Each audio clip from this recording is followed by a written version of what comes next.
parlant de la situation des Tamaros, je reste avec vous, Habib Marouane Kamara, vous l'aviez évoqué tout à l'heure. Est-ce que ce réaménagement, ces nominations n'auront pas une répercussion dans l'avancement des dossiers de Damaro et compagnie? En tout cas, certains pensent que les compteurs pourraient être remis donc à zéro pour ce qui est des dossiers de Damaro et compagnie qui pourtant avaient déjà atteint la phase de réquisition et plaidoirie. Non, je ne pense pas que cela puisse... Ça, c'est un avis personnel. Parce que la justice, ce n'est pas l'humeur de quelqu'un, c'est encore moins la volonté d'un individu qui la fera fonctionner. On sait tous quelles sont les règles de procédure, on sait tous quelle est la procédure en la matière. Là où les dossiers de Damaro sont arrivés, ici, je pense qu'aujourd'hui, ce n'est pas parce qu'il y a eu un mouvement à l'interne ou un réaménagement qu'il faut forcément s'attendre à ce qu'on retourne ces dossiers à la case départ.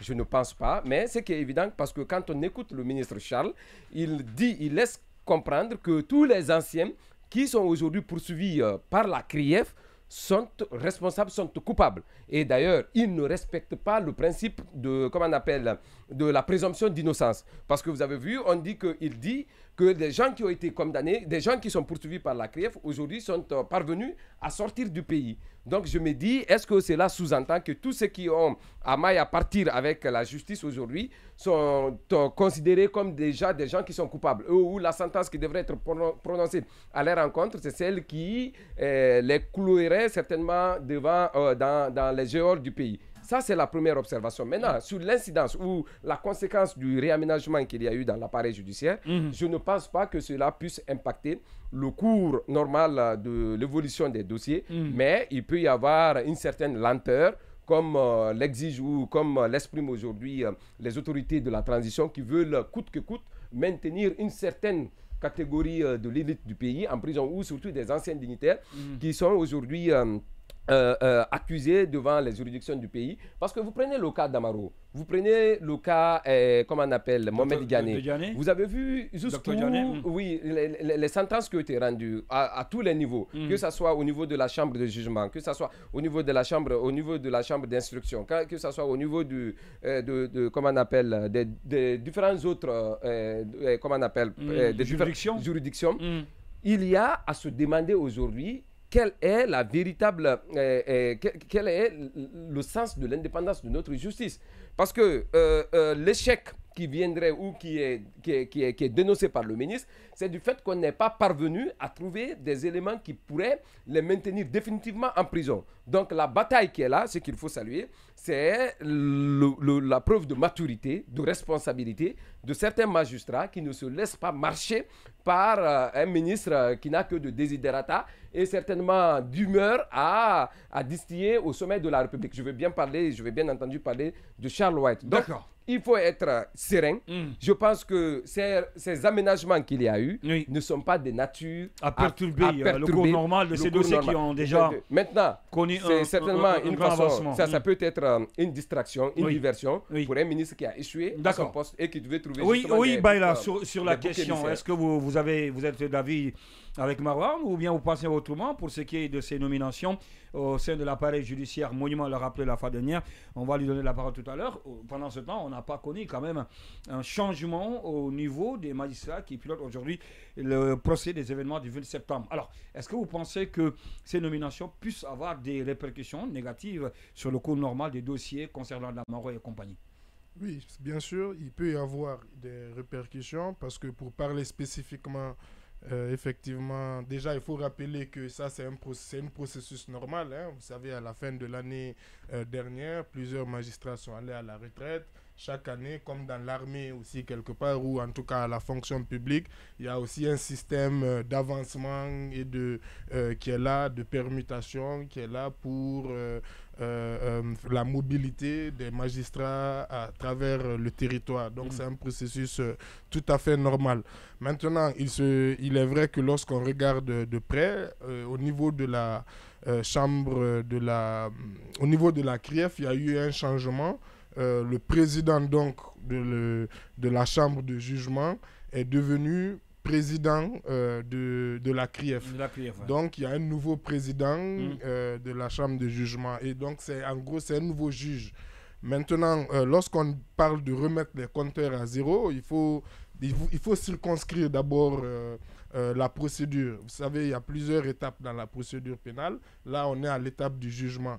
On est à l'étape du jugement, donc qui est l'instruction, on va dire, finale. Il y a eu déjà une première instruction qui a été close. Donc, déjà, cette instruction, on ne peut plus revenir là-dessus. Donc, maintenant, on est dans la phase des débats. Maintenant, dans la phase des débats, il faut dire que le président a ce qu'on, pour reprendre même les termes du code de procédure pénale, il a la direction des débats.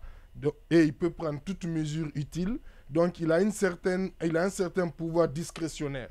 Donc, tout dépend en réalité, ce que le nouveau président va décider. Si le nouveau président vient, là, on est à quel stade? François Par exemple, Kova Zumaniki. Voilà, pour parler du cas d'Amaro, on est au cas où on a fixé maintenant une audience déjà, par exemple, pour la phase des réquisitions et des plaidoiries. Donc, est-ce que le président peut se dire, on est toujours dans les débats, donc il n'y a pas besoin de reprendre tous les débats, on continue les débats, j'entends les réquisitions ou les plaidoiries, ou est-ce qu'il peut se dire que, vu que c'est la procédure pénale aussi est quelque part caractérisée beaucoup par l'oralité, il peut aussi se dire qu'effectivement, qu'il a besoin d'entendre ou de réentendre les accusés, et dans ce cas, ça peut avoir des répercussions sur, en tout cas, la longueur des débats. Maintenant, je pense que, comme je le disais, c'est aussi un pouvoir discrétionnaire, donc que le nouveau président va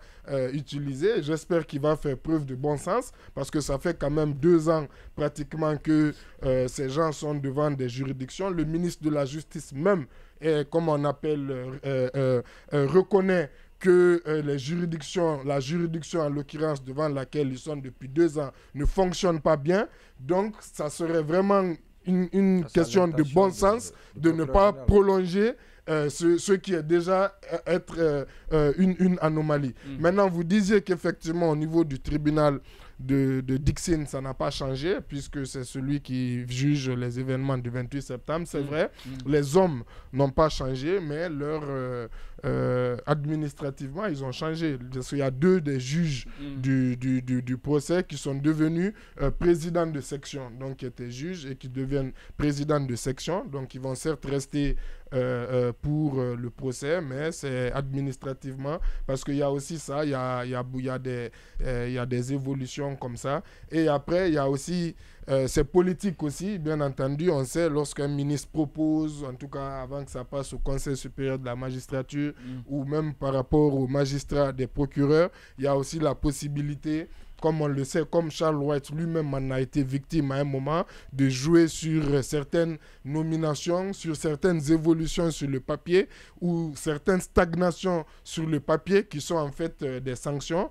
Et effectivement, on constate, selon certaines indiscrétions et selon ce que j'ai même pu constater aussi, par exemple, à travers certains magistrats, dont ceux de l'AB, on constate aussi qu'il y a possiblement certains magistrats grévistes qui se sont retrouvés dans certains endroits, on va dire, je ne veux pas, voilà, moins lotis, pour ne pas employer d'expression qui puisse, non,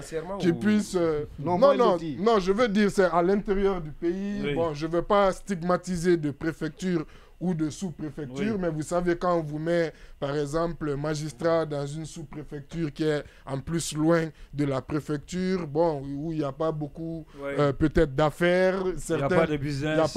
Voilà, certains ça peut être ça peut brider la carrière. Voilà, exactement.